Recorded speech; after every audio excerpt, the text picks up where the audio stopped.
ಮಂಗಳೂರು ಅಂತಾರಾಷ್ಟ್ರೀಯ ವಿಮಾನ ನಿಲ್ದಾಣದಲ್ಲಿ ಪ್ರಯಾಣಿಕರೊಬ್ಬರ ಟ್ರೋಲಿ ಬ್ಯಾಗ್ ಅನ್ನು ತೆರೆದು ಬೆಲೆ ಬಾಳುವ ಚಿನ್ನಾಭರಣ ಕಳವುಗೈದ ಆರೋಪಕ್ಕೆ ಸಂಬಂಧಪಟ್ಟ ಹಾಗೆ 4 ಮಂದಿಯನ್ನ ಈಗ ಬಜ್ಪೆ ಪೊಲೀಸರು ವಶಕ್ಕೆ ಪಡೆದುಕೊಂಡಿದ್ದಾರೆ.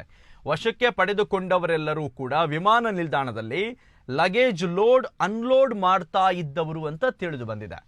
ಸಿಆರ್ಪಿಎಫ್ನ ಜವಾನ ಹರಿಕೇಶ್ ಎನ್ನುವವರ ಪತ್ನಿ ರಾಜೇಶ್ವರಿ ಪದ್ಮಶಾಲಿ ಅವರು ಸಂಬಂಧಿಕರ ಮದುವೆಗಾಗಿ ಆಗಸ್ಟ್ 30ನೇ ತಾರೀಕಿಗೆ ಬೆಳಗ್ಗೆ 8:45 ಏರ್ ಇಂಡಿಯಾ ಎಕ್ಸ್‌ಪ್ರೆಸ್ನ ವಿಮಾನದಲ್ಲಿ ಬೆಂಗಳೂರಿನಿಂದ ಹೊರಟು ಅದೇ ದಿನ ಬೆಳಗ್ಗೆ 9:30ಕ್ಕೆ ಮಂಗಳೂರು ಅಂತಾರಾಷ್ಟ್ರೀಯ ವಿಮಾನ ನಿಲ್ದಾಣಕ್ಕೆ ಬಂದು ಇಳಿದಿದ್ದಾರೆ. ವಿಮಾನ ನಿಲ್ದಾಣದ ಹೊರಗೆ ಬಂದು ತನ್ನ ಲಗೇಜ್ ಟ್ರಾಲಿ ಬ್ಯಾಗ್ನ ನೋಡಿದಾಗ ಲಾಕ್ ತೆರೆದಿತ್ತು. ತಕ್ಷಣ ಅವರು ಬ್ಯಾಗ್ ಅನ್ನ ಪರಿಶೀಲನೆ ಮಾಡ್ತಾರೆ. 4.5 ಲಕ್ಷ ರೂಪಾಯಿ ಮೌಲ್ಯದ ಚಿನ್ನದ ಒಂದು ನೆಕ್ಲೆಸ್ ಕಳವಾಗಿದೆ ಅಂತ ಗೊತ್ತಾಗುತ್ತೆ. ಈ ಸಂಬಂಧ ಅವರು ಬಜ್ಪೆ ಪೊಲೀಸ್ ಠಾಣೆಗೆ ದೂರು ಕೊಡ್ತಾರೆ. ದೂರನ್ನ ಆಧರಿಸಿ ಪ್ರಕರಣ ದಾಖಲಿಸಿಕೊಂಡ ಪೊಲೀಸರು ಮಂಗಳೂರು ವಿಮಾನ ನಿಲ್ದಾಣದಲ್ಲಿ ಲೋಡ್ ಮತ್ತೆ ಅನ್ಲೋಡ್ ಮಾಡುವ ಕೆಲಸ ಮಾಡ್ತಾ ಇದ್ದ 4 ಮಂದಿಯನ್ನ ವಶಕ್ಕೆ ಪಡೆದು ವಿಚಾರಣೆ ನಡೆಸಿದ್ದಾರೆ. ಈ ಪೈಕಿ 2ರನ್ನ ಪೊಲೀಸರು ಬಂಧಿಸಿರುವ ಮಾಹಿತಿ ಲಭ್ಯ ಆಗ್ತಾ ಇದೆ.